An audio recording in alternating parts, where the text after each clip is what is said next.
2017 विधानसभा चुनाव, एक साल पहले यूपी के हर जिले का हाल। पर्शियन आभूषण छपरा मीर किस्म किस्म की दरी और कालीनों के लिए दुनिया भर में जाना जाता है उत्तर प्रदेश का भदोही।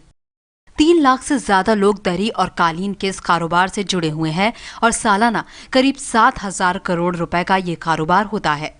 लेकिन भदोही में बिजली बड़ी समस्याओं में से एक है और इसी बिजली संकट ने भदोही के इस कालीन उद्योग की कमर तोड़कर रख दी है।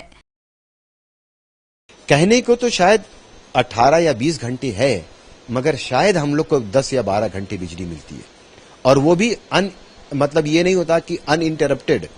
वो कब आ रही है, कब जा रही है, आज कब आएगी, कल कब आएगी, कोई वो नहीं है। सिर्फ बिजली से ही भदोही के लोग परेशान नहीं हैं, यहाँ की सड़कों का हाल भी देख लीजिए। भदोही और इसे दूसरे जिलों से जोड़ने वाली सड़कों का हाल भी बुरा है। बड़ा कालीन उद्योग होने के बावजूद भी भदोही विकास से दूर है। यहाँ के ज्यादातर नौजवान रोजगार को तरस रहे हैं।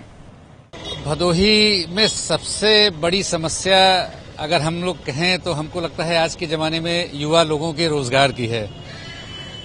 हमारा कालीन उत्पादक क्षेत्र रहा है, अभी तक तो ये काम लोग करते चले आ रहे हैं, लेकिन कहीं न कहीं जब से समाज विकास कर रहा है, व्हाइट कॉलर कल्चर आया है, तो लोग थोड़ा बहुत नई जनरेशन जो है इसमें घुसने से गुरेज कर रही है, और जिसकी वजह से हम समझते हैं कि सबसे बड़ा चैलेंज रोजगार है। और बाकी पुरानी जो भी सरकारें रही हैं विकास के नाम पे, तो उत्तर प्रदेश शायद हम समझते हैं आज बिहार से भी नीचे है। यूपी के भदोही जिले में विधानसभा की कुल 3 सीटें हैं। भदोही, ज्ञानपुर और औराई। तीनों सीटों पर ही अभी समाजवादी पार्टी का कब्जा है, जिसकी यूपी में सरकार है। लेकिन फिर भी भदोही बदहाली से गुजर रहा है। यूपी में अगले साल चुनाव होने हैं। यहाँ एशिया का इकलौता Indian institute of carpet technology है, जो 2001 में बना था। अब यूपी की अखिलेश सरकार यहाँ पे एक्सपो मार्ट बनाने जा रही है। इससे कारपेट की खरीद और बिक्री में लोगों को मदद मिलेगी।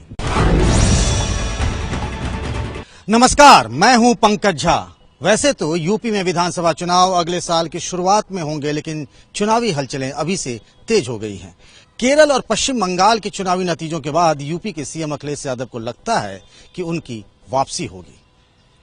क्या मायावती की उम्मीदों पर पानी फिर जाएगा? क्या बीजेपी के लिए भी नतीजे शून्य होंगे?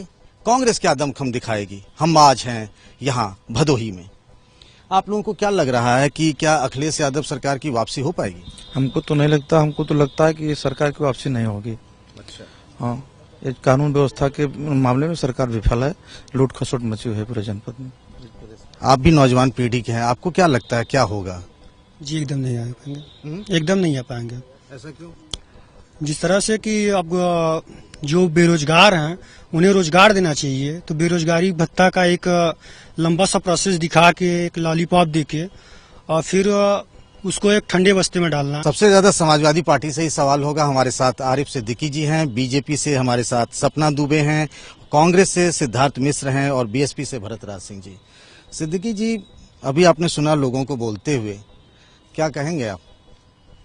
ग्रास रूट पर हमारी पोजीशन बहुत स्ट्रांग है और हमारे मुख्यमंत्री ने बहुत काम किए। पर ये बताइए, बीच में नेताजी उनको खुद ही सार्वजनिक मंचों से डांट देते हैं। नहीं, ऐसा कुछ नहीं है। मुख्यमंत्री जो काम किया, आजादी के बाद वो पहले मुख्यमंत्री हैं जिन्होंने उत्तर प्रदेश के अंदर सबसे ज्यादा 4 लेन बनाने का काम किया है। ये एक रिकॉर्ड है। कब से 4 लेन बनना शुरू हुआ? 4 लेन जब से भी बना है, पहले की सरकारों ने बनाया, लेकिन आप उत्तर प्रदेश में देखिए जितने भी 4 लेन बने हैं उसमें 99% अखिलेश यादव जी के कार्यकाल में। जी एक बात बताइए, अखिलेश जी इतना काम करते हैं तो सार्वजनिक मंच से नेताजी डांट देते हैं, बिहार में जाकर कहते हैं कि बीजेपी जीत जाएगी, तो थोड़ी सी दुविधा होती है कि नहीं? नेताजी कभी मुख्यमंत्री जी को डांटते नहीं है। वो हमारे राष्ट्रीय अध्यक्ष हैं। उनको कोई निर्देश अगर देना है तो अपने सभी नेताओं को देते हैं। ये जाके बिहार में क्या है कि वहाँ बीजेपी जीत जाएगी? नहीं, ऐसा नहीं कहा उन्होंने। हम तो खुद ही वहाँ खड़े थे जब। नहीं, आप ऐसा नहीं कह सकते। नेताजी का शुरू से सिद्धांत है, वो सांप्रदायिक ताकतों के खिलाफ नेताजी लड़ रहे हैं, और उनके अलावा इस देश के अंदर कोई सांप्रदायिकता। बहन जी की पार्टी से पूछ लें, क्या कहेंगे आप? भरत जी, वो कह रहे हैं कि कभी सांप्रदायिक शक्तियों से हाथ नहीं मिलाते। नहीं, हमेशा सांप्रदायिकता को बढ़ावा देते हैं ये लोग। हमेशा सांप्रदायिकता के आड़ में वोट की राजनीति करना चाहते हैं। आप भी तो साथ में जा चुके हैं। नहीं, बीजेपी के साथ में मैंने सैद्धांतिक रूप से समर्थन नैतिकता के आधार पर दिया था, क्योंकि प्रदेश के हालात बदतर थे। ऐसे कंडीशन में मेरे पास कोई ऑप्शन नहीं था, मैंने उनको समर्थन किया। जिस दिन उनको लगा कि हम गलत कर रहे हैं उस दिन हमने समर्थन वापस ले लिया। ऐसी स्थिति है। क्या बीजेपी को लग रहा है बिना चेहरे के, अभी तो चेहरे पे भी संकट है, बहुत सारी संकट है, बीजेपी कर पाएगी कुछ? बिल्कुल कर पाएगी। जिस तरह से आप देख रहे हैं कि अभी तक बीजेपी 52 योजनाओं को लेकर चल रही है और दिन प्रतिदिन और भी योजनाओं को लेकर हम चल रहे हैं। और हम तो योजनाएं बताइए आप।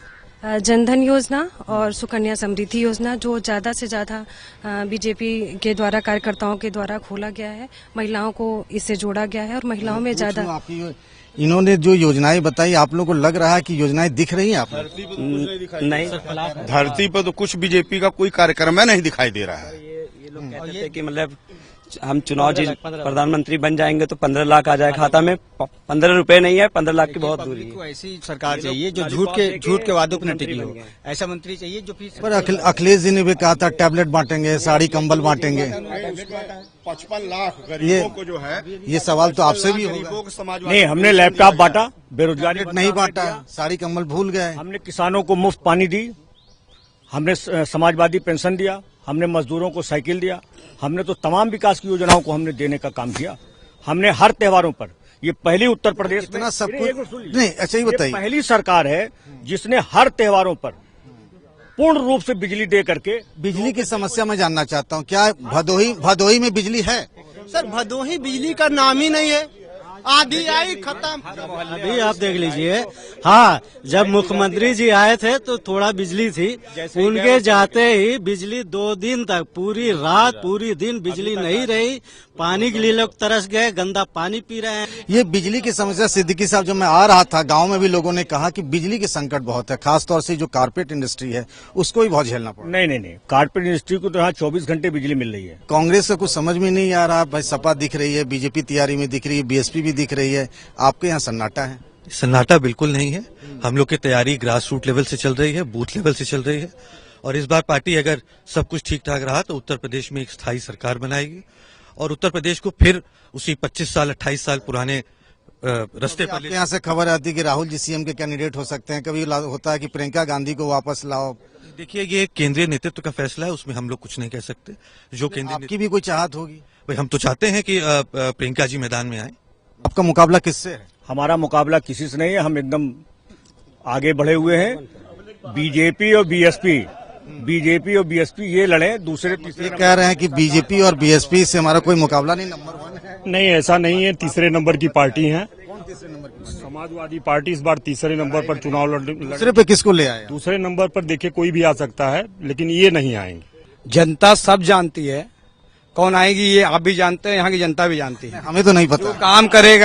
जो काम करेगा उसको अब विकास की बात होगी। अब आप भदोही में आए हैं, कारपेट नगरी भदोही में आए हैं, यहाँ की समस्याएं तो सुनिए। आप कारपेट से जुड़े लोगों की समस्याएं सुनिए। कारपेट से जुड़े लोगों के आज नौजवानों के पास क्या रोजगार रह गया है? कालीन एकदम धराशायी हो गया है जब से ये सरकारें चल रही हैं। दोनों सरकारें, कांग्रेस जो भी थी मतलब थी, लेकिन आज के डेट में यहाँ का रोजगार दूसरे प्रदेशों में जा रहा है, बम्बई में जा रहा है, वहाँ पे मारा दूतू जा रहा है, यूपी के नाम पर शोषण हो रहा है। आज एकदम बर्बाद हो गया।